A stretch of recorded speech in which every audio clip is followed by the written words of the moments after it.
I expect to see mortgage rates and inflation come down probably around November.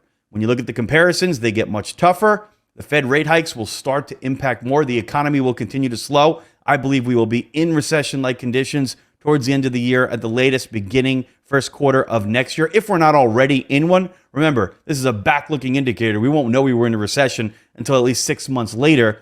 But I do believe that means we will see mortgage rates begin to come down. End of the year, beginning of next year, you'll start to see mortgage rates come down. I believe you will see rates with a 4 handle in front of it at some time next year, meaning mortgage rates will come down beneath 5%.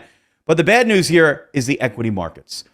We are headed for a recession if we're not already in one. I think it's going to get uglier. I would not be surprised with all this going on and the Fed continuing to hike and slow down the economy that we are going to see the S&P 500 come down in the range of 3,000 to 3,200, possibly getting as low as 2,700. So seeing at least a 20% decline in the stock market from here. How about the cryptocurrency markets?